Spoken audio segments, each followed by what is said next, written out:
welcome to A Broad's Way Through Broadway. I'm your host, the Broad, Allison Chicorel, and today we're discussing Company. Phone rings, door chimes, in comes company. I'm gonna sing the whole episode. No, I'm not.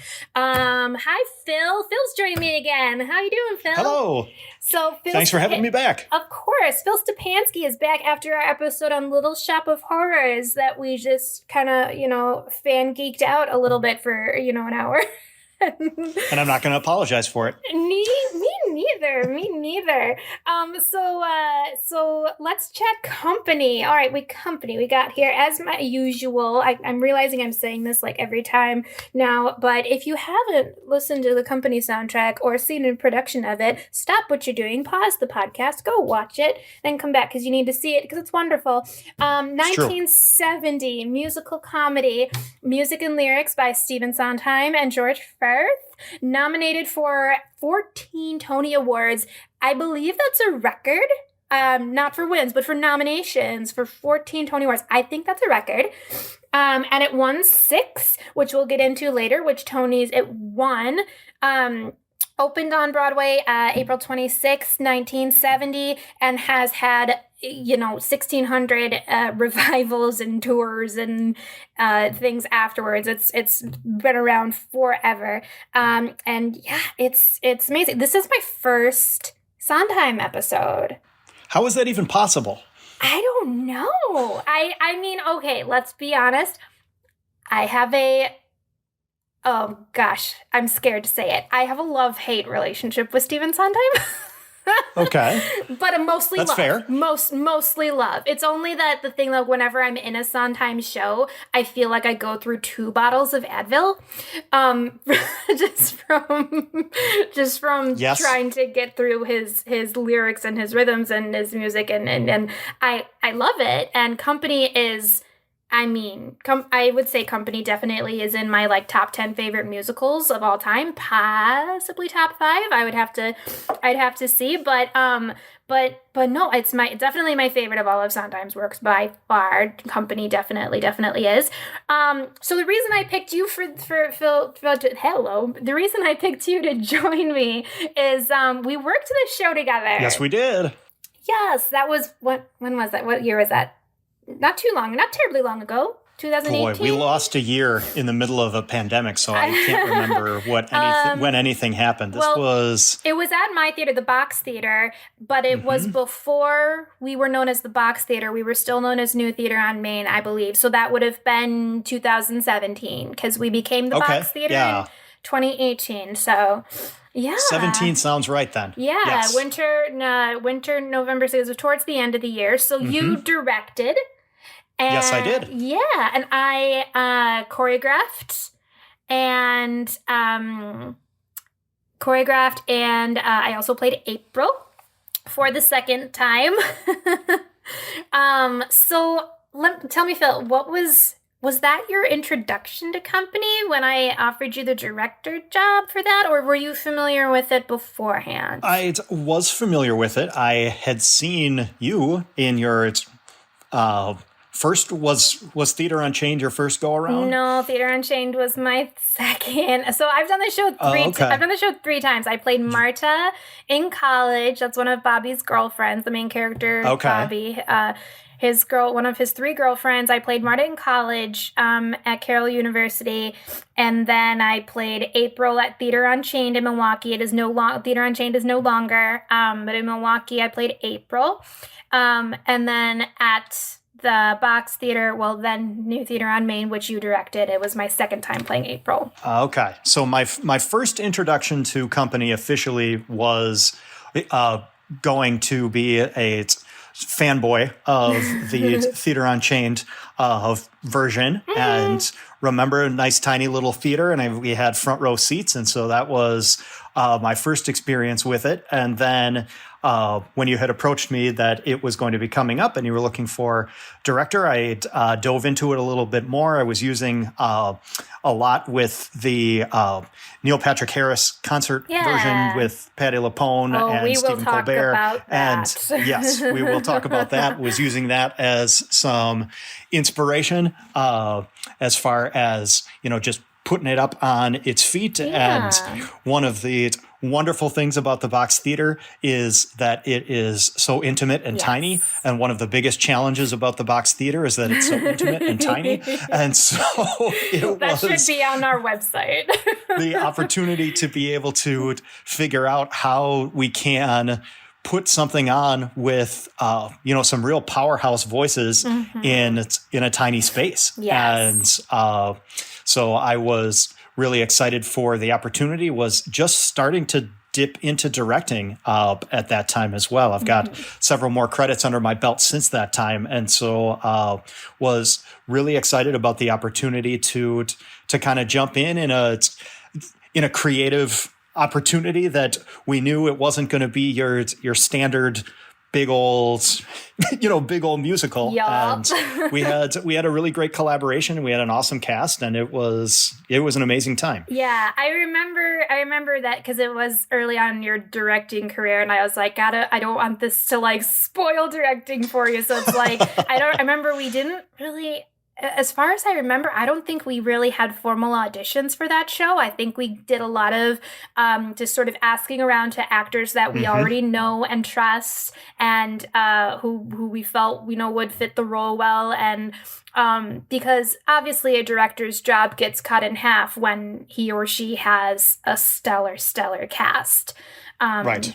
So obviously, and with it being, my organization and everything, I was like, gosh, I want this to be a really good experience for you. And it's like, we got a great show. Let's get you a great cast so that your job can be, fun and easier and not, a headache, even though it's, Sondheim, which is hard. It's hard. Right. Well, and we were overlapping as well. That was the thing. I was in Hunchback of Notre Dame at Waukesha Civic at that same time. So our performances and the early rehearsals of Company were starting to cross over. So we were trying to navigate some time and availability issues as well. Yep. But again, we were able to compile such a strong cast that that's half the battle. Once the music got figured out, and that's again with Sondheim, once you can figure out the music and the rhythms, you're 3/4 of the way there. And the rest of it, the rest of it is the icing on the cake. Well, and I will say for Company in particular, like you said, while getting just getting this music down, and then the rest can be like cake. For me, and my personal experience with doing this show 3 times, I say that if you're in a production of Company, once you get that first opening number, which is called Company, once that number is done being learned and and good and sounding good, the rest of the show is fine. Like, I kind of feel like when you do this show, schedule 2 weeks of rehearsal for that opening number, and then another 2 weeks for the whole rest of the show, and then you're good. And then you're good. And not to say that the rest of the show is easy peasy, but just in comparison to that first number, I believe my first vocal director, Donna Kummer, she was vocal and music director for my college production, and even she said too, once we get this first number done, half the show of work, half the work in the show is done. Right. It's an amazing number.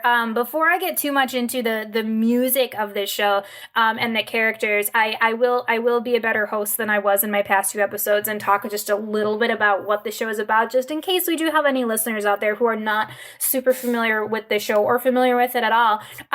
It actually was among one of the first musicals to deal with adult themes and relationships.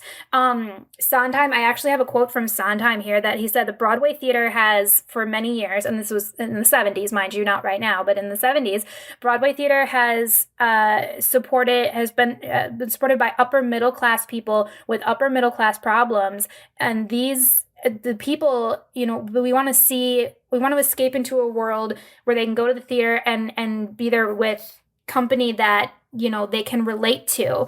Company, get it? And with having something just a little bit more modern, contemporary, Company deals with relationships, with marriages. It focuses on dating relationships and marriage and the different types of romantic relationships that can come about when you first meet someone, to being, newlyweds, to being married for, over 20 years.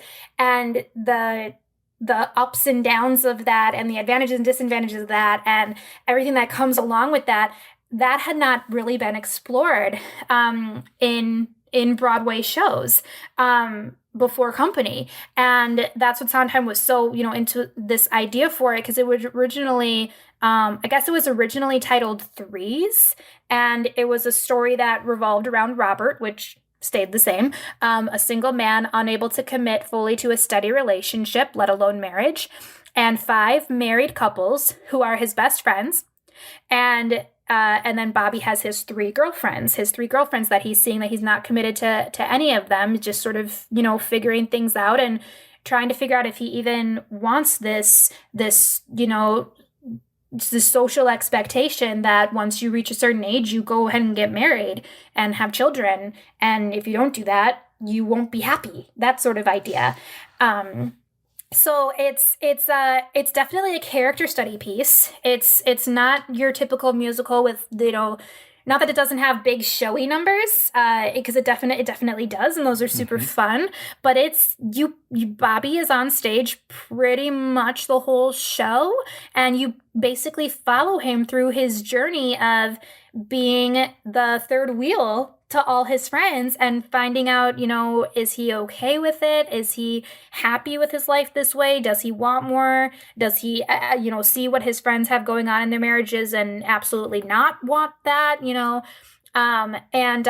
So the original, I don't even know I think the original plan wasn't even for it to be a musical, and then it became a musical because of Sondheim, if I recall correctly. And it was just these short little vignettes of Bobby talking with, this married couple that he's friends with and this married couple that he's friends with. And it definitely is a character study with just Bobby and these people in his lives. And it's definitely different. Like, all musicals are unique, but I think that's one of the things that really attracted me to it when it's, after I saw it first, and then especially to be able to dive into some of the nuts and bolts of directing it as well. As a director, I really like to be able to get to the meat of the story. Why is the person doing what it is that they're doing? And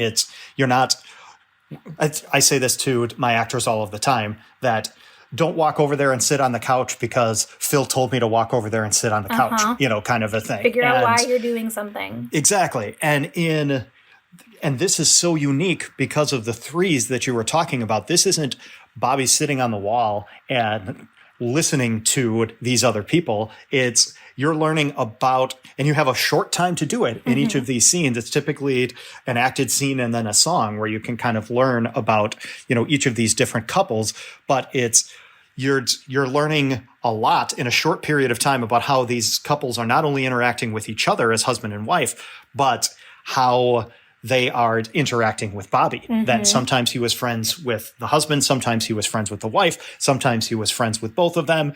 And, they're learning I guess you could say, the things that are strengths and weaknesses about their relationship, and trying to pass along unsolicited advice to Bobby. Don't do this because this is how, this has been terrible for us, but this is what's worked and all of that. And he's spending the whole show processing this, and it just goes from one to the next, to the next, to the next. Yeah. And it is, you called it a character study. And I think that that's a really good way of being able to put it, because when you really think about it, even in your own life, it's everybody's got different, you see different relationships differently. The way that your parents interact as opposed to some of your friends, as opposed to, everybody all across the board. And there isn't necessarily a right or wrong in any of those. They all have their ups and their downs. And that's the beauty, I think, of all of these quick little scenes that are there as well, is that we get to see both the ups and the downs in all of them as well. Well, and that's the interesting thing about the show too, is what the audience is seeing. When I watch a production of Company, I always ask myself this question: are we seeing, like, for example, if Bobby is talking with Joanne and Larry, who are two of his friends, and we're watching this scene and them having a discussion, are we seeing this through Bobby's point of view? Or are we seeing this how it really is? Because sometimes they're not the same. Sometimes they are, but sometimes, they're not the same. It's sort of like there's always, 3 versions of a story: his version, her version, and the truth. It's that sort of thing. And I've always wondered that anytime I've been in the show or watched the show, is this Bobby's psyche, showing the story, or is this how it really is? Because it's almost like there's, with a show like this, there's almost no, like if someone asks, well, what happens in this show? Kind of nothing. Like, honestly, like, it's not a show where you have like, oh, well, it starts like this, and then there's this conflict that turns up, and then the character overcomes this conflict, but then there's this other conflict that happens because of that, and then it all wraps up and it ends and it's great. Nope. We pretty much just watch Bobby interact with these people and see how he feels about stuff. And right. That's it. That's all that technically, quote unquote, happens. So it's, I don't know. It's definitely different. And for anyone who has, appreciation for those kind of shows where it's not just like this big dance number and this big showy number and this big crazy big solo, where you actually want to act like really kind of get to know these characters and connect with them. This is such a great show for that. And I've also heard with a lot of people I've talked to about this show, especially married couples, the show ages pretty well. It's been around since the 70s. It ages pretty well, but I've heard, I can't speak for sure because I'm not married and I've never been married, but I've heard a lot of people say that they can find relation to all of Bobby's friends and even Bobby. From when they were single, things he says and things he thinks and everything. But everyone who I know who's been married, like, they say like, oh man, I totally get like this couple or that couple or whatever. And then I know for me, like, I feel like, gosh, for the longest time, I'm in a relationship now, but like for the longest time, I was girl Bobby. Like, that's what I loved about this show. And because it's like, I feel a huge connection with this particular character where he's at the age where he should be, getting married and settling down by societal standpoints. And all of his friends are married or married with kids or newly married or been married a long time. And he's perfectly content with just being that third wheel, being the uncle, being, whatever. And is that wrong? Does that mean he's missing out? Does that mean he's missing out on this thing that people are supposed to do? And it's like all those questions of that people ask of bachelors and bachelorettes. And yeah, so it's a great character piece that I feel like no matter who you are, you'll either connect with Bobby like pretty hardcore, or you'll connect with maybe the girlfriends, his 3 girlfriends, or one of the married couples. So, some combination of all of them, really, as you go through the different stages in life. I think you talked about how it ages well, and I am married and have been more of, I think my case was more of the exception than the rule, as I married my high school sweetheart. I was going to say, you got married really young and married your first love, and yeah. We're going to be celebrating 17 years next month, and so we got married when we were 5. That is more of the exception, I understand. But back in the 70s, that was more of the norm. Yep. That it's, after school, you go ahead and you get married and you have kids and all of that. And society now in the world of 2021 is starting to move more towards people are waiting longer to be able to start settling down and all of that. But that doesn't mean that the messages still aren't there. Right. And I can very confidently say that there wasn't one specific couple that I would say I'm looking at, because in 17 years of being married, we've gone through a lot of those. And as my kids are now elementary school, starting to move into middle school, it's going to be a whole different set of circumstances and interactions that are going to happen there. But in today's world, in my circles of influence, I have I know a lot more Bobbies than I did 17 years ago. Sure. Because that's becoming more of the norm, which is just an interesting way of kind of looking at the circle of life, if you will. Well, and because you wonder if, and I know the show, like I said, has been revived a million times. In the most recent revival, they have gender flipped the show, and there is a girl, it is a girl Bobby, and things like that. And while I do say that the show does age well, there is sort of, when you look at the character of Bobby and that his married friends, you know, the thing they ask, when are you going to settle down? When are you going to settle down? Why don't you want to be married? You don't want to be married? Why? And things like that. Like you said, in the 70s, Bobby was the odd duck because he was 35 years old and single, and okay with being single and not necessarily even trying to find, you know, quote unquote, the one or whatever.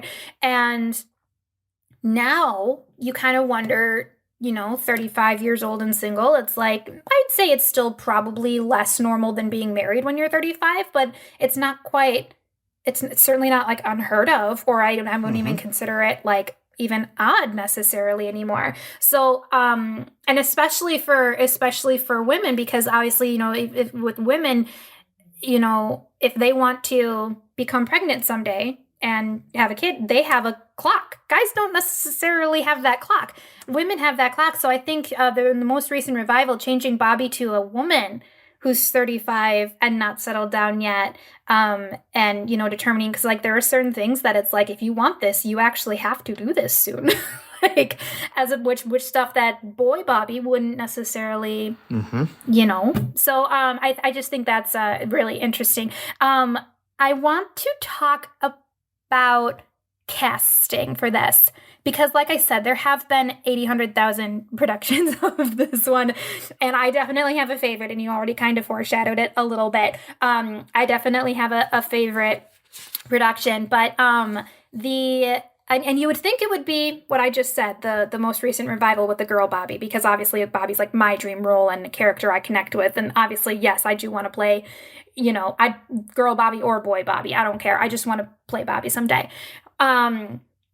But the 2011 New York Philharmonic concert, which was film only, I think they had this production was one night only for a live audience, and they filmed it. And then it was, it premiered in only certain movie theaters. It wasn't one of those ones where it's just like at all, like the Marcus Cinemas and everything. Like, it was only certain, like 6 or 7 movie theaters per state or something, and you had to like find one that happened to be playing this one, and it was for a super short time. It was like a week or something, so it was hard to come by.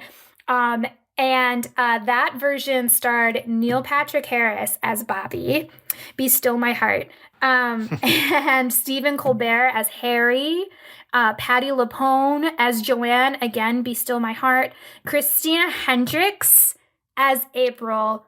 Wholly brilliant, by the way. Martha Plimpton as Sarah. I have no words for how much I loved that particular production. And you said that was the first one that you kind of like were able to like see, like, aside from Theater Unchained that I was in.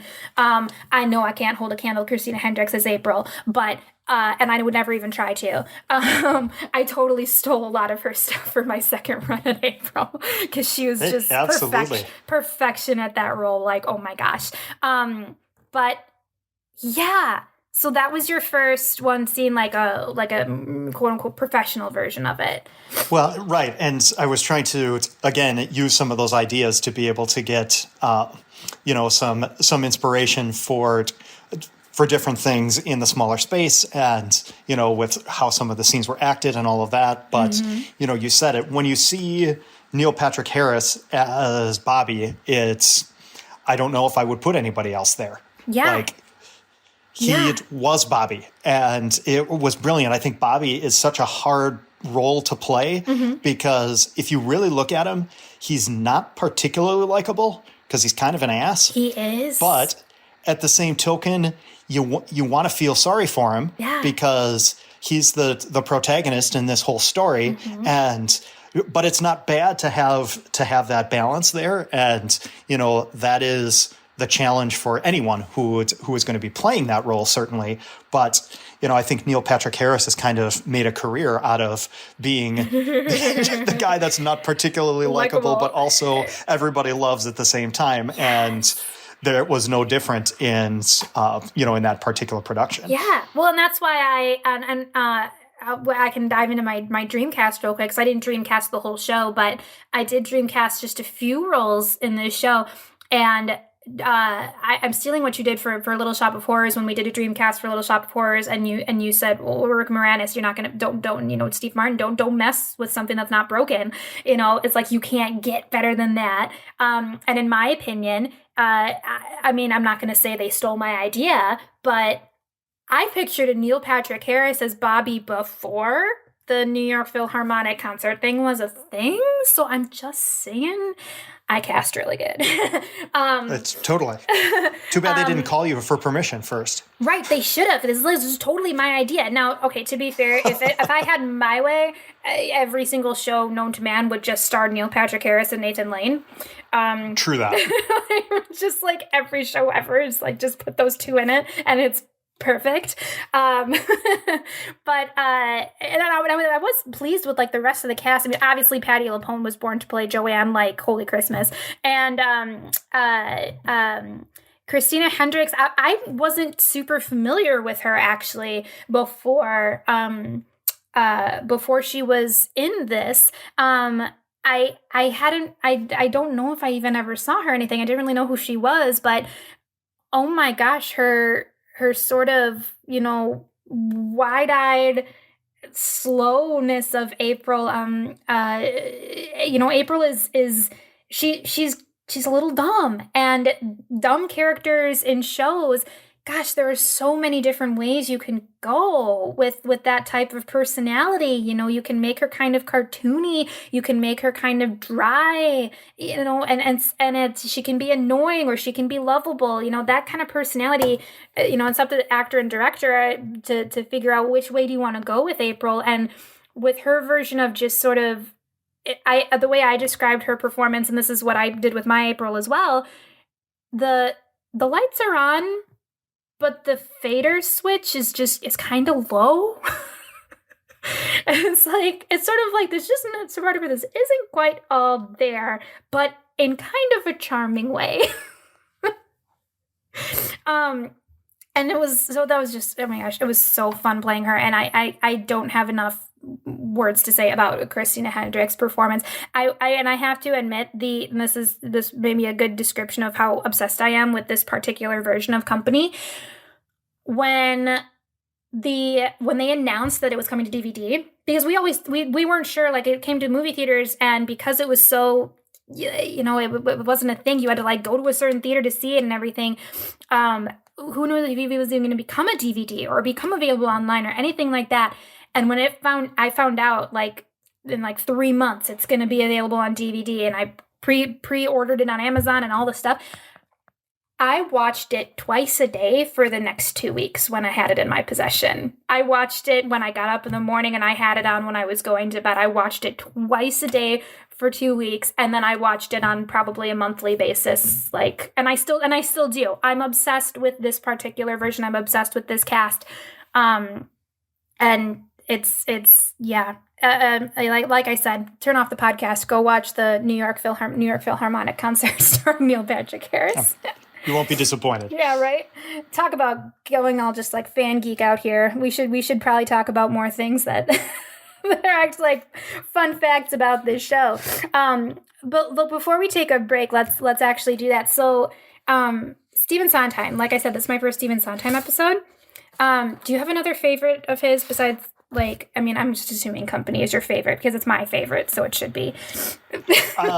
So to give the correct answer, yes, Company is my favorite. I also have a special place in my heart for Sweeney Todd. Yes. As the first Sondheim show I ever acted in, I got the opportunity to be able to play the love-struck Antony, the sailor. And it is a marathon to be able to learn songs in the style of Sondheim. Mm-hmm. And it was great. And so Sweeney Todd had much more of a story arc and all of that, and you've got to be, really locked in to that particular story because a demon barber who's killing people is awesome. Is awesome, but is out there. Whereas in Company, it's not the start, middle, end, kind of a feel to it, but it's that same. A lot of the song stylings are very same. A lot of the patter songs and the crossing over of the harmonies and all of that kind of stuff, echoes is a lot of what he's done there, but it's just helps to paint the picture and tell the story. That the beauty about Sondheim, I think, is that you are getting story out of the songs as well. Sometimes in a show, the music just kind of embellishes what you're already seeing. Yep. And it's, look at how pretty my voice is and that type of a thing. Mm-hmm. Whereas you need to be locked in and paying attention to Sondheim lyrics because you're learning more about the characters by listening to that, more so than in a lot of other types of shows. I definitely feel like Sondheim musicals are one of those things where, and I said this about our Seussical episode too, because I'm obsessed with Dr. Seuss quotes and Dr. Seuss, or the Seussical lyrics, which is basically Dr. Seuss quotes. And I'll say the same thing about Sondheim. The lyrics are amazing. This lyricist for Company was George Firth. I wish there was subtitles across the screen during musicals because gosh, there's just some words in here that are just, you don't catch everything because in a musical, when people are singing, there's always going to be stuff that you don't catch because either, like in the case of Sondheim, obviously there's going to be rhythms or like you said, a patter song where you don't catch everything, but you need to because it's so good. You don't want to miss anything. Well, listen, this seems to be a good spot to take a break. I am going to save my fun facts. I have like a few fun facts about this show and about Stephen Sondheim, with this being my first Sondheim episode, which I want to talk about when we get back. And then, and also sharing my dream cast. Like I said, Neil Patrick Harris, Patti LuPone, pretty perfect. But I do have a couple more that I want to talk about, and I'm curious to hear your thoughts so that you can tell me how right I am about absolutely awesome. Okay, we'll take a quick intermission here, and we'll be back right after this words from our friends at 6-5 Media.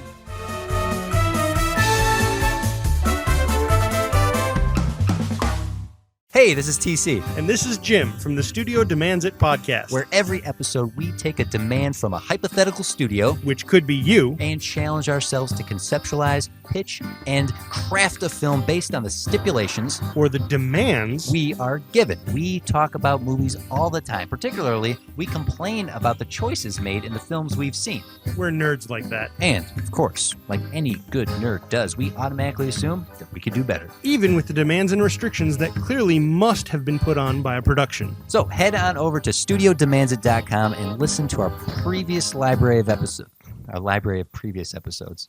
Our precious library, Jim. Our library of precious episodes. You're a pirate, Smeagol. Okay. So head on over to studiodemandsit.com to listen to our library of episodes. And submit your demand for a future episode, too. So go do that. Okay, bye. Okay, end of ad. Hi there, I'm David. And I'm Kate. And we're the hosts of Another Zelda podcast. There are so many good podcasts out there, and some of them in particular concern the Legend of Zelda. That's right, Kate, and we are another one of them. That is actually the name of our show, Another Zelda podcast. And in our show in particular, we talk about some of our favorite dungeons, characters, boss battles. We have top 10 lists. Yeah, we do deep dives on game design and production aspects of the different Zelda games. And we talk about our own experiences. We do some review episodes, talk about our challenges, our struggles, and our victories. That's right. Really just almost anything that has to do with Zelda, we like to talk about it. A new episode comes out every other Friday, and you can subscribe to the show on Apple Podcasts, Google Play, and YouTube. And you can also check out our episodes on our website, anotherzeldapodcast.com. That's right. All right, we will see you there. Okay, bye.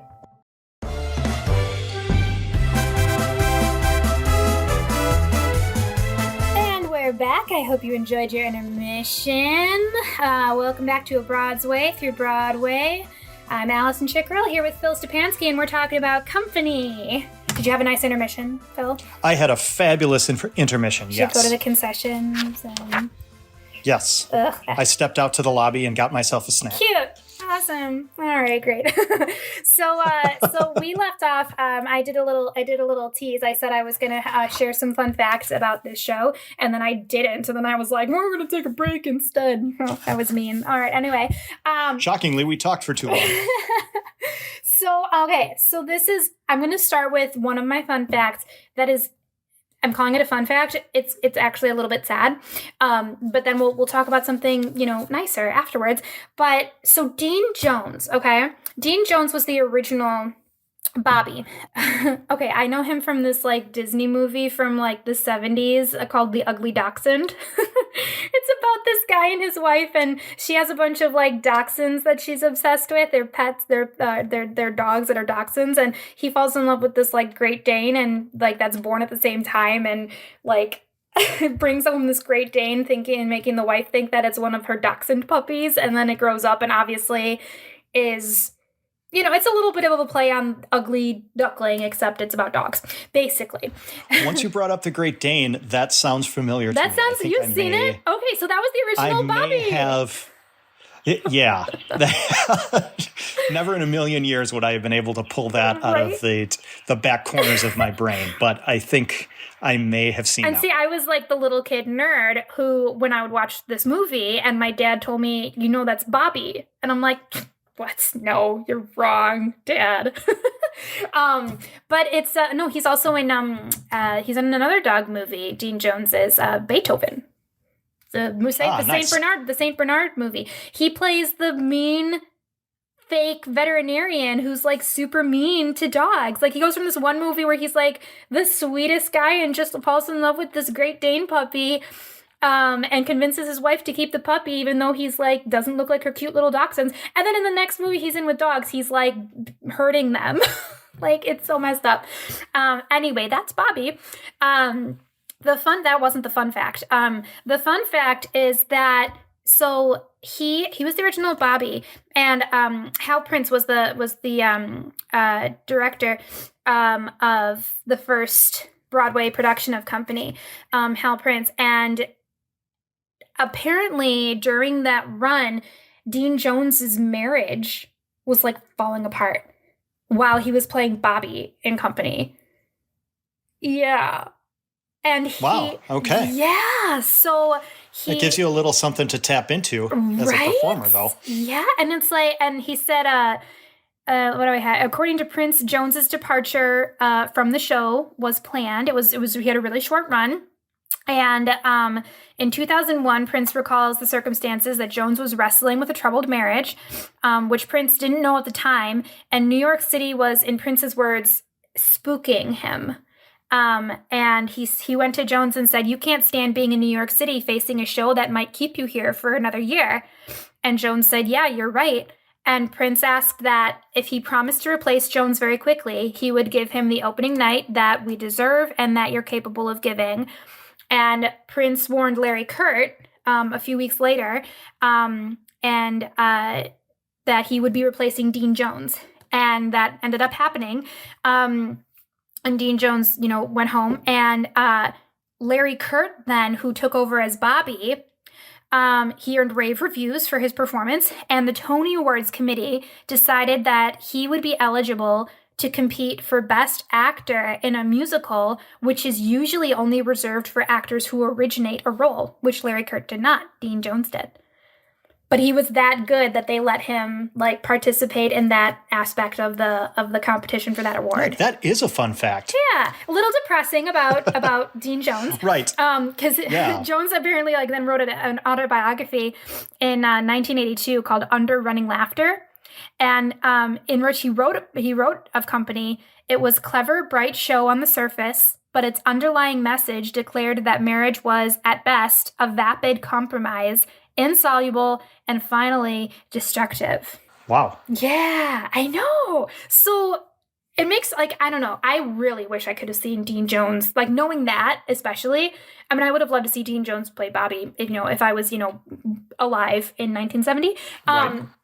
But even just knowing that, like, because we've all been, you and I are actors. I'm sure we've both been involved in situations where when we're playing a character, there's a certain aspect that we can kind of tap into from a real life thing, like somewhat not crazy method, but like somewhat method, and that can be Absolutely. and that can be really useful to the performance, but it also can be kind of it also can be a little bit troubling sometimes. It also can kind of be like a little emotionally challenging to put yourself through that, depending on what you're channeling into. And for him to be playing Bubbi, a character who's so like about marriage, and for his current real life marriage to be falling apart while he's playing that character, it's sort of like ooh yikes. Like sort of, I almost like as a human, get him out of that role.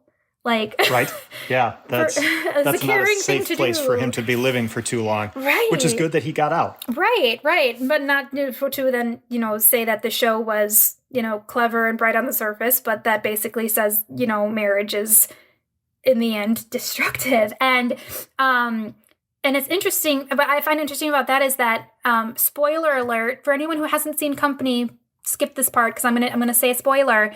Well, actually, sort of not really. It's kind of a spoiler. The ending of Company is a little bit open. It's, I've asked, like, my mom, who has seen Company 3 times, because I've been in it 3 times, she's come to see my shows 3 times. Oh, and she's also seen the Raul Esparza version and the Neil Patrick Harris version. And I've asked her, I said, do you know how it ends? And she said, yeah, well, Bubbi decides to be open to marriage. Okay. I don't know if that's right or wrong, and I don't know because open endings sometimes for me are challenging, because it's like, I want to know. Like, I want to know, but it typically ends, and the directors have futzed with this, that he sings Being Alive, which is him singing about, and it starts out saying, someone to hold you too close, someone to know you too deep, someone to sit in your chair and ruin your sleep, all these things, someone to do all that stuff. Who wants all that? And then his friends say these last few words to him, that you have to want somebody, not somebody, meaning you have to want a specific person, then it's right, not just a person for company. And that's, and that's like kind of, in my opinion, that's kind of like the message, is that company is one thing. Falling in love with a specific person, it's like, I want this person, not just a person. And him switching the lyrics then in the second half of Being Alive, switching the lyrics into somebody hold me too close, somebody know me too deep, somebody sit in my chair and ruin my sleep. Yeah, that absolutely does imply that he's transitioning into, yeah, I guess I don't want to be alone, and I do want to find somebody, not somebody. But then the very last thing that happens is that he's at his birthday party and all his friends are there and he doesn't show up, and he comes in at the end after they all leave and just sits in his chair, and then the lights go out. And sometimes, and this is the part that has kind of differed based on productions I've seen, sometimes he just comes and sits in his chair and takes a sip of his drink and the lights go out and that's it. And sometimes his single chair that he's been sitting in this whole time, that's been in his apartment, has now turned into the love seat, and he sits in the love seat instead, where there's an extra space next to him, an empty space.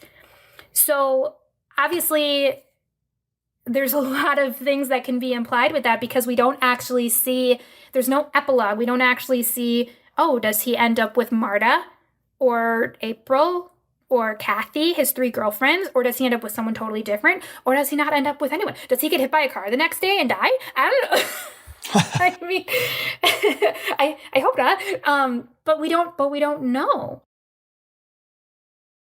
Stay open to interpretation like that. I kind of like your mom's interpretation that he is open to getting married, and I think that makes sense. But the big question mark is, does he do it, or is he able to do it? Yeah. And that's a whole nother way to be able to look at how he is having these different interactions with people, that especially with his girlfriends, the 3 of them are all so different, and he's pretty, what's the word that I'm looking for? He's very on the surface with all of them. Yep. He's not really diving in very emotionally. And he does have that aha moment during Being Alive, as you said, that It's pleading. I do want this now, and I want somebody, and I want that. And it's one thing to acknowledge that that's what you want. It's another thing to be able to actually go out and find it. Yep. And that's a whole separate thing. Yeah. And what I like about the unknown and him not being at the party and all of that is that it's not that he is necessarily out womanizing or trying to find someone, but that this is a different changed Bubbi from who we used to know. Just because he's gone through and had this reflection, and even that is powerful enough to be able to drive what's what. And who knows? Maybe when Company 2 comes out at some point, we can see what actually happened. But your mind, a person's mind, is a lot more powerful than what's on the stage in a lot of cases. Absolutely. Well, especially with Bubbi and again with his mind and not knowing throughout the whole thing, are we seeing what's really going on in his life, or are we just seeing his potentially warped version or his accurate version? We don't know. With him, because we don't have like a wedding scene in the end where he's right there with, I'm going to say Marta, because Marta is technically the last girlfriend that we see him with before the end of the show. So some people assume that he picked Marta, and that's why he brings Marta to his friend's house in like the second to last scene. But because we don't see that, and he doesn't say that, and one of the last things he says in Being Alive, before he starts singing the second part of Being Alive, with somebody to hold me too close, somebody to know me too deep, he yells stop. The friends have this recurring theme of Bubbi, Bubbi, Bubbi, baby, Bubbi, Bubbi, Bubbi, and it's kind of jarring.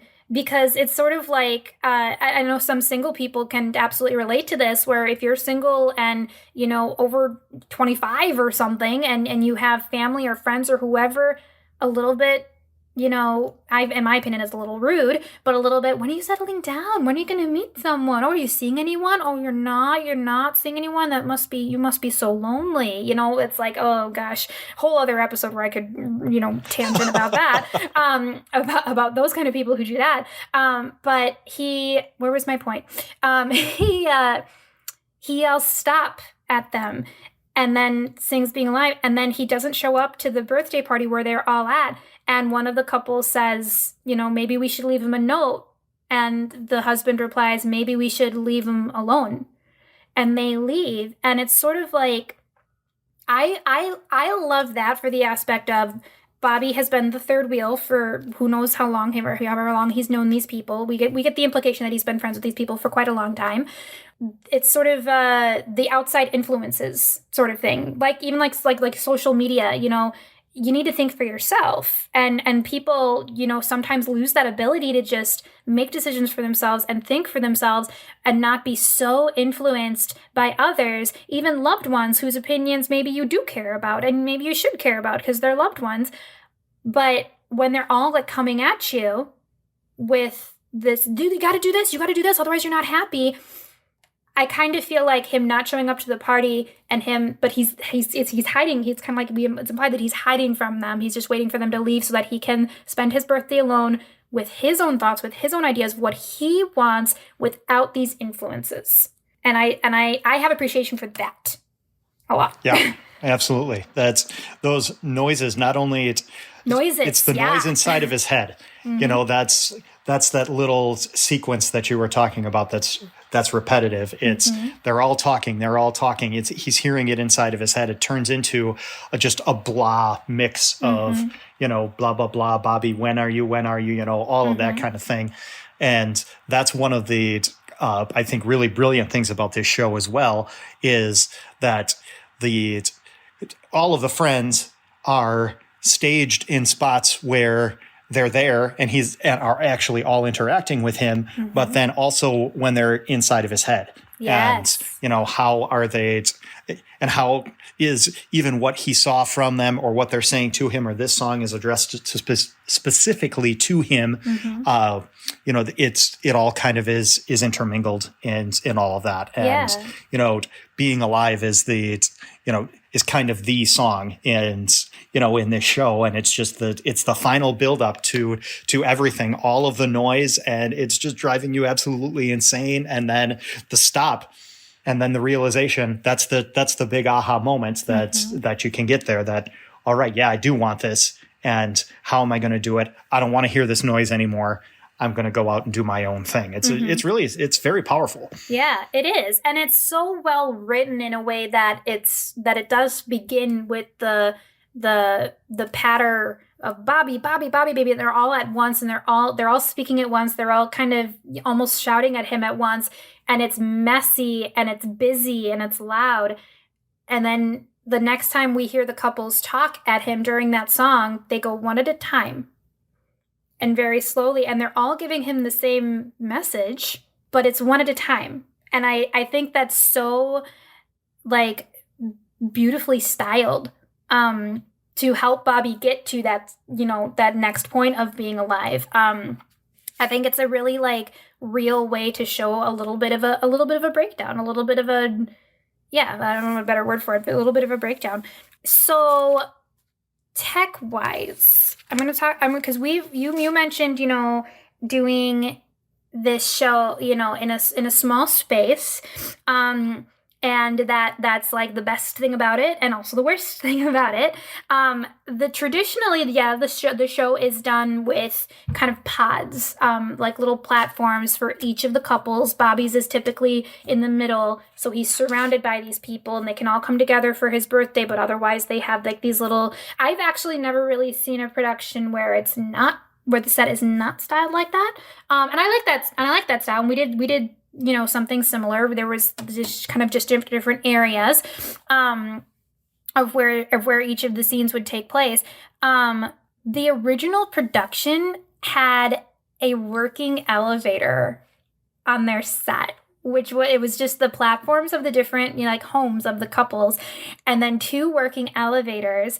And in the beginning, the opening number, there's this ongoing note between the cast, that the cast is singing kind of a ripple, so that the note keeps going forever and ever and ever. It goes on for like what feels like 2 minutes. It's probably only like 20 seconds, but it feels like 2 minutes of "We love you," and it goes on and on and on. And in the original production, they used the elevator there, and the amount of time that it took for the elevator to get from the bottom to the top, or from the top to the bottom or something, that's how long that they're holding that note was for "We love you." And I just think that's so cool, because you don't see that a lot in shows, of an elevator on the stage. That's kind of fun. Yeah, that creates a whole new set of tech challenges, as you had said, to be able to get that. And if you can pull it off, it's a very cool effect. And that could also suggest that all of these friends are living in the same building, even. And, exactly. That makes it a little bit easier to be able to navigate from space to space. One of the difficulties that we had in a smaller space is that it starts in Bobby's apartment, and then each of these other scenes are in these other people's apartments. And so they had a very similar looking couch to each other, because we used the same couch in every one. But, it had to be something as simple as, all right, the chair's going over here, the couch is going to go over here. Now on this side, this is where they live, and over on this side, this is where they live. And then let's get this thing out of the way so we can bring everybody in and not have a traffic jam backstage. And we had some upper levels as well to kind of look like an outdoor balcony and that sort of a thing, and sight lines and everything. But it was good. And I think that we pulled it off pretty effectively, given the constraints of the space and the backstage that we had, to be able to pretty simply suggest 5, 6, 7 different locations without the elevator. You'd have to raise your ticket prices a lot for us to be able to get an elevator. Right? So. and I won't go over 20. I will say, I mean, elevator or not, I feel like this particular show, I'm going to sound super biased because obviously the theater that I work at is a small, intimate little black box. So obviously anytime I say this show works so well in an intimate space, anytime I say that, I obviously sound biased. But this show does work well in a little. It does. It works well in a little space. Again, because coming full circle here, because it's a character study. It's not necessarily flashy costumes that you want to look at. It doesn't need like fancy sets. It's not like like Wicked, or even like I'm going to use like Hello Dolly as a show where it's like, oh, I want to see all those costumes. Like it works really well in intimate space. I will say too, there's so many opportunities in this show to make the audience uncomfortable, and I love making audiences uncomfortable. But I will say, because I played April at Theater Unchained, I was opposite the guy playing Bubbi. His name's Jacob, and his wife is my bestie. So I will say the night that and April and Bubbi have they have a love scene. It's a very comical love scene, which is kind of the only kind of love scenes that I actually like to do on stage, is the comical ones, just because they're so funny, and it helps get it. I don't know. I find them more comfortable, like as an actor, but to have it makes it less awkward for sure. To have that barrier of, okay, this is supposed to be funny. But I will say, in an intimate setting, and Theater Unchained is even more intimate than the box theater is. The box theater, there's still at least some distance between the first row and the stage. Theater Unchained, you're right on top of there. And there was one night where Jacob's wife, my bestie, and my boyfriend at the time seated next to each other watching the show in the front row. And there's me and my bestie's husband in this comical love scene, like kissing. And I was like, this is officially weird, but also kind of funny. Just because of based on like just who it was and everything. It was just so funny. But like I said, in a small setting like that, I feel like you just feel more uncomfortable in the scenes where you should be uncomfortable, which is really fun. And also just that much more that you can catch among these characters that you're watching. Yeah, absolutely. Well, and it was like we were talking about, there's so much of this that is like happening inside of Bobby's head that lends itself to the smaller intimate as well. Mm-hmm. Because although he's not necessarily interacting with these voices that are inside of his head, mm-hmm. You can see that dynamic, and you can feel the energy that they're providing and all of that. And that's going to work a lot better in a small space than if you fly somebody in from the rafters, right? Kind of a thing, which is cool in the shows where that's required and that's a spectacle. But when you're getting internal like mm-hmm. that, the smaller space really does help with that. Absolutely. So we didn't. I remember when I asked you to direct the show, we discussed that we're not doing this. In the Raul Esparza version, I want to say that was 2006. Yeah, 2006. One of the revivals, starring Raul Esparza as Bobby, who I also I liked his Bobby as well. Nothing compared to Neil Patrick Harris, but he was great. There was a production for a while where the orchestra of the show was done by the couples, the actors. Not Bobby, but I think Bobby played the kazoo at one point, or like a drum or something kind of goofy. But like for example, the Girlfriends and the "You Can Drive a Person Crazy" number, they were on saxophones, and it was a saxophone number. They still sang, but there's this part where each of them goes doo doo doo doo doo, and instead of singing that's what they would play on their saxophones. I don't know of any other production that's done something like that where they have, except for like, some shows where it's like the actors are supposed to do that. Like that's how the show is written. But I watched, it was on Netflix for a while. It might still be. Check it out if it's on Netflix. It's definitely interesting to watch. But I remember, talking to you about like, okay, so like we have to make sure Amy plays the French horn. okay, not. It's just so I think it's really, really cool and really interesting, but also outrageously unnecessary. Yes, I would agree. And if you have the luxury of tapping into a huge pool of actors that you can be picky enough to be able to find people to do that, sure, that's kind of a nice little benefit. But as we said, Sondheim music itself is hard enough to learn as a singer actor that to try layering on it's like a musician piece to that as well.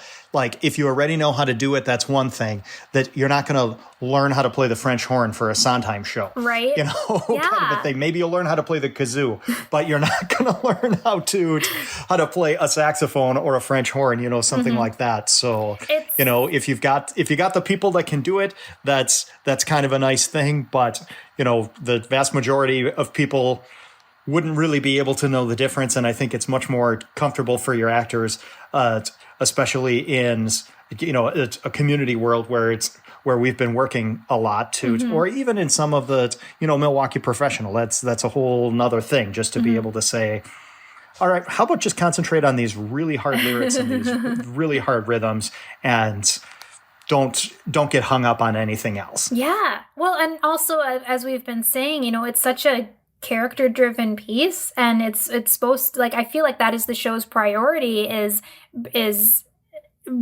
creating these characters to be relatable and enjoyable, and to keep the audience engaged with following them and what they're saying and what they're going through and their process. I feel that the instruments are just a distraction. It's sort of like, it's sort of just for show. And I obviously they wouldn't have done this in the original, because I think it would have been a flop. I don't know for sure, obviously, but like, I feel like it wouldn't have been well received. It's not like, you know, School of Rock, where it's like, there's this part where the teacher is teaching the students how to play instruments and saying, oh, you should try drums, you should try guitar. It's like, that works. That's part of the plot. But this is just, I feel like it gunks up the show. You got it. If it's not part of the narrative, if it's not part of the narrative story already, it becomes distracting, and people are trying to figure out, why is that girl playing a saxophone, instead of concentrating on the lyrics or you know, any of those types of things. And it just, I feel like it's unneeded. It's like over decorated or something. It's just it's a cool concept, but I feel like the goal still needs to be following these characters, and I find it distracting. That said, it's still cool to watch because it's like, because you have all these other productions, of it, the original and the revival and the 1800 tours and other revivals. Like, you can watch all those for that. It's like, and when you get far enough concept into that, you know, you can start tinkering a little bit and playing with it, and that's okay. But not from the get-go. For sure. So, okay. Can I share with you my Dreamcast real quick so that you can tell me how brilliant I am? Yes, I can. No one's told me I'm brilliant today yet, so, you know. Neil Patrick Harris, like I said, was my Dreamcast Bobby even before he was Bobby. Check. Okay, my Joanne. So Joanne is, she's the character who sings Ladies Who Lunch, originated by Elaine Stritch. And I want to play Joanne. I won't be old enough to play her for years, hopefully. But I oh my gosh, I love the character. She's such a brat. She's so mean and sarcastic, and like, she's just such a cool character. Beth Lavelle or Bebe Neuwirth are my two Joannes. Bebe Neuwirth would be intriguing. I could see that. Yeah, I think she would be so fun. And Beth Lavelle, she's best known for Drowsy Chaperone. She was the original Drowsy Chaperone in that show. And I just feel like she's got a Which you could argue is the same part as Joanne. I was going to say. Not exactly the same, but they're similar. There's similarities there. Yeah. Well, I think you and I have both been in Drowsy Chaperone together, and we've both been a part of company together. And I feel like you and I have said that when not recording a podcast for the internet. We've talked about that the Drowsy Chaperone is kind of like Joanne and Company.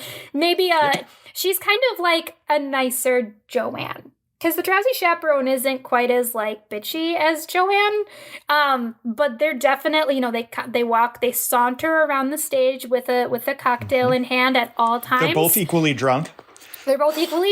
Yeah. And they're both around the same age, age-wise of the characters. So I kind of feel like anyone who has played the Drowsy Chaperone would also make a good Joanne, and anyone who's played Joanne would also make a good Drowsy Chaperone, which is funny because the woman who played Joanne in the second time I was in Company, her name's Liz Norton. She's amazing. She was also the Drowsy Chaperone.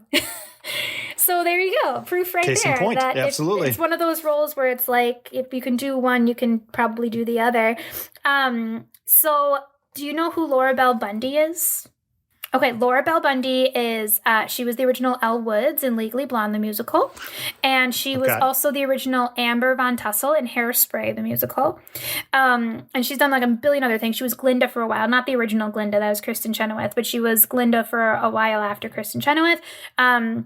She's done a ton of stuff, and I think she would be a really fun Amy, the bride. She would sing the Crazy Bride song, Not Getting Married Today. Sure.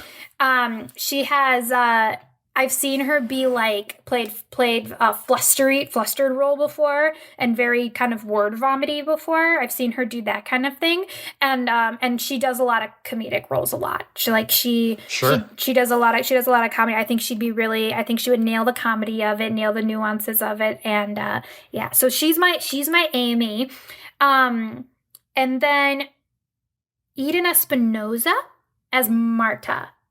Eden Espinoza she was the original in Brooklyn the musical, which is not a super popular musical, but I love it. And she also was Maureen in Rent for a while, and she was an Elphaba for a long while too. So if that helps at all, if you could take an Elphaba, if you don't know who she is, take an Elphaba, think about that, and now picture her singing Another 100 People. Pretty good. Yeah. Pretty good. I think That'll play. You get the nice little. You get the New York edge that's out there. That's what Marta needs. Yes. And yeah, that's good. I like it. Yeah. Rent and Elphaba, I think that's like you said, that because Marta needs edge. There needs to be something kind of spunky and edgy about her, and I feel like Eden Espinoza is that all over the place. And then my final dream cast option. Okay, this is random because she's not a Broadway person, and she's actually a professional dancer, way more than an actor and a singer. I meant to Google her name because I don't know it, so I'm just going to call her Brittany from Glee. Okay. So on Glee, she's the blonde cheerleader who just kind of talks everything like this, and she's not super smart. And I just feel like she's probably a one-trick pony actor because I've never actually seen her in anything else other than this one very specific type of personality of a character on Glee. But I feel like an April vocally is not a challenging role, so you don't need to be like this crazy amazing singer to play April, in my opinion. I mean, I'm also saying that because I played April, and I'm not the world's most amazing singer, and I played April hopefully a little bit decently. So you don't need to be a crazy good singer. It's more of you need to grab that. It's an acting role. It's a comedic acting role that you gotta the Space play around Cadet with. feel. Yeah, totally. Yeah. And I think Brittany from Glee is what I'm calling her. She has a real name, I promise. But Brittany from Glee is my random choice to throw in my Broadway. If only there was a way that we cast. could access this information quickly. Yeah, but I'm on my iPad on my phone. I have no more devices left. I had that same problem. Absolutely. So, wow, those casting choices were brilliant. Right? Let me tell you. Thank you. Thank you for validating me. So I have one more fun fact before we just do a quick discussion of any final favorite company things. So, okay, this is just something I found, and it's less depressing than my fun fact about Dean Jones being, in a troubled marriage when he was playing Bubbi. This is more fun than that. So Sondheim had never been married or even been in a serious relationship when he and George Firth wrote Company, the lyricist George Firth. when they were writing Company, which is a musical about marriage, he had never been married or in a relationship. So to research the topic, he chatted with his friends, Mary Rogers, and asked her to talk about her 2 marriages, and he would just take notes. Interesting.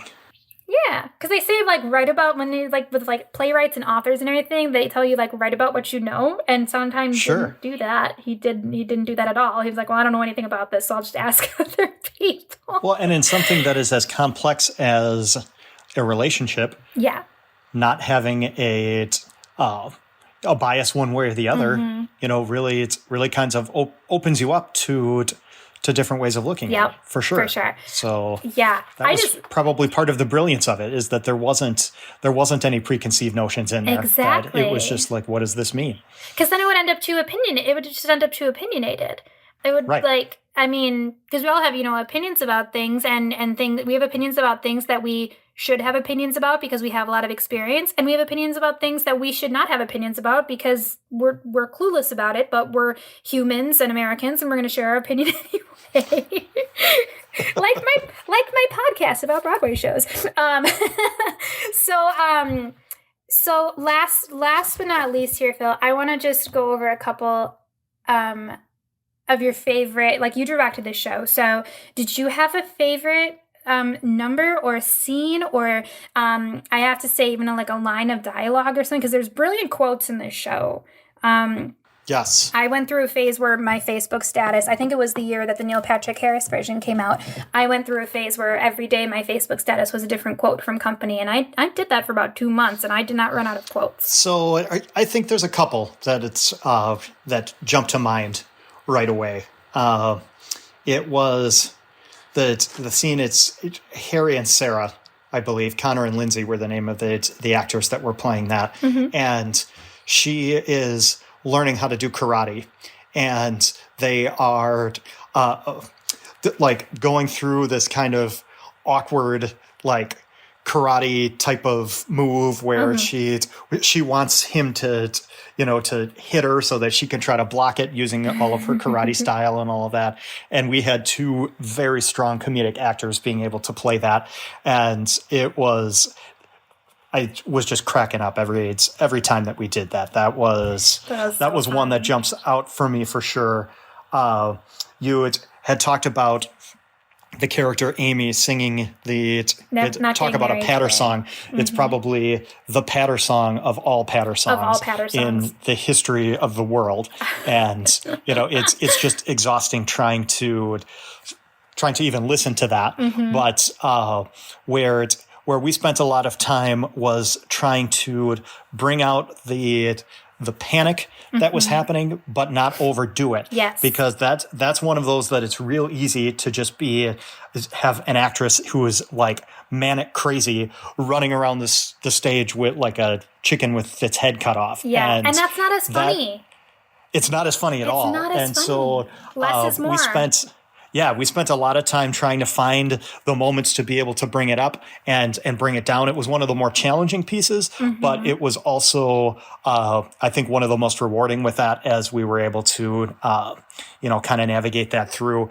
And in our tiny little space that we tried to turn into a dance club, during the scene with Joanne, and we had Bobby's 3 girlfriends up on the balcony, kind of schmoozing and chatting with each other and, trying to interact across the stage and give people the stink eye from, we're actually in the scene together, but we're kind of not because the stage doesn't let me do it, but we're still kind of doing this thing. And we had a little bit of that tug of war back and forth, but it turned out to be really fun. So I think we took selfies during that scene too, I think. Yes. Yeah. Yes. Those are on the internet somewhere if you want to look for them. We would face the camera a certain way so that the audience would end up in the selfie on some nights. And yes. And that's and I think I might have talked about this in a couple episodes. That's my favorite thing in my particular shows that I direct. I love any opportunity to take real pictures on stage because they're fun for marketing. They're fun for absolutely. Yeah, they're super, super fun. But yeah, no, I remember that we definitely did have a little bit of like, okay, let us know if we're doing too much, because we would like the platform that we were across from Josh, the musician. and the other musician, the music director, and the band, and like waving at them, and he'd like wave, and he'd be playing like background music, and would play a little something like specific for us to see if anyone would notice, and then we'd send the actor playing the bartender, who not at the time, but now I'm dating, we'd flirt with him from the top of the balcony. It's like, and meanwhile, there's this whole scene going on. And there wasn't enough space for you to actually do anything. No. So it's kind of like, do a little something, but don't do too much to be able to distract from the scene. Right. But have some fun and get in there while you're awkwardly like kind of dancing. Like, what am I doing? Why did he tell me to stand on this tiny little platform? And but that's where the magic happens. So yeah, it was awesome. Absolutely. So, okay, my favorite. I have two favorites that I want to talk about. So it was my dream to choreograph side by side by side. Like when we picked company, I was like, I'm like, maybe I'll direct it. I was like, I guess I'll just play April again. And then it's like, well, should I choreograph it? And I was like, okay, should I choreograph something that I'm in? I don't know. And went through all those fun questions. And I just wanted to choreograph side by side by side. As I choreographed a couple other numbers too, pretty simple ones, but side by side by side was seriously, it was my dream to choreograph that since the first time I was in that show. It's so fun. And I still, now after saying that, I feel like I want to go watch the DVD of that one scene and just watch it, because it was just so fun. And the actors did such a good job taking my simplistic choreography and making it look like a thing. Mm-hmm. I love actors who do that. Take my choreography and make it look like a thing. But I do have a soft spot for Marry Me a Little, which is the song that Bubbi sings at the end of Act 1. It is the epitome song for comitophobe. And I felt like for the longest time, those lyrics, and honestly, I say I used to. I do still feel this way, even though I am in a very, I'm in a great relationship right now, but I still do feel the lyrics in Marry Me a Little resonate with me a lot. Because you do hear stories about, it's like, oh, you get married and you're not just the two of you anymore. Now you got kids, and, you kind of get, lose the romance, all those jokes or whatever. And that's always been part of my fear of a future of marriage and everything. It's like, well, that doesn't sound fun. Like, and Bobby's rendition of Marry Me a Little, the lyrics in Marry Me a Little, it's like, yeah, I want that, but only a little bit. And I want this, but I want to be able to also do this, and I have this, but I want to back off on this. And I feel like it describes what he wishes marriage could be. And I find that really, really relatable, as someone who's had a bit of, commitment issues herself on and off. I feel like it's very, very relatable. And I remember the first time hearing those lyrics and being like, oh, this fictional character totally gets it. Yeah. And then they wrote a musical about it, Marry Me. Well, they didn't write a musical about Marry Me a Little. There's a Sondheim, there's lots of Sondheim shows that are song cycles of Sondheim shows, like Sondheim on Sondheim, Side by Side by Side by Sondheim, and Marry Me a Little, which is just one man and one woman, and they go and they sing through like a ton of Sondheim's works, a lot of his flops, a lot of his songs, a lot of his shows that didn't necessarily get, the recognition that Company and Into the Woods and Sweeney Todd, Funny Thing Happened, things like that, his well-known shows. Gosh, I probably should just do an episode on Sondheim. Oops, okay, that might happen. But yeah, so those are my particular favorites. Come back for more, folks. Right? Side by Side, such a fun number. The only real number in the show that's kind of traditional, stereotypical musical theater, actually. I feel like in the show, I feel like it's the only one that's very like Broadway, jazz hands, and it's done in sort of a a satire absolutely. Sort of way too, because it's one of those scenes where we don't know if Bobby is envisioning this, like, is this his kind of warped version of these crazy people, or is this what's actually how it really is? So it's really fun. Well, listen, Phil, we're just about out of time. Is there anything else you wanted to share about Company, your thoughts on the show? Or any other items about your personal experience with the show? I would say nothing specific. It was, as I said, one of the first ventures into directing that I had, which was amazing. And every theater experience that I have, regardless of whether it is an actor or a singer or a director or behind the scenes or anything like that, really it always holds a special place for me. And it was really fun to kind of take the walk down memory lane today as we were going through. I'm sure the rest of the day I'm going to be humming these songs, and there's going to be other moments that are going to pop into my head that we didn't even talk about. But, I appreciate the opportunity, especially coming out of a real long hiatus in the world of theater, to be able to start reminiscing and looking forward to getting back and treading the boards again. Yeah, definitely. I totally agree. And yeah, I'm going to be totally on a company kick now the rest of it. I'm probably going to just stop this podcast and go watch the Neil Patrick Harris version, like I said. And you should too, listeners. Check out the Neil Patrick Harris version. I believe it's still streaming on Netflix or Amazon Prime or something, as well as the Raul Esparza version if you're interested in something really different where the actors play instruments while also playing their characters. It's crazy.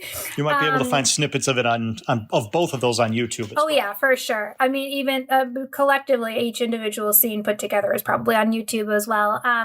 So if you'd like to find Broadway through Broadway, we're on Instagram and YouTube right now. You can subscribe to us on iTunes, Google Music, Spotify, all that fun stuff. If you want to check out more about my little theater in Oconomowoc, Wisconsin, Oconomowoc, no one knows what that is. It is about 30 minutes west of Milwaukee. Hopefully you know what that is. The Box Theater Company on Facebook or on Instagram. You can also follow me on Alli.Chick, ALLI.CHIC on Instagram.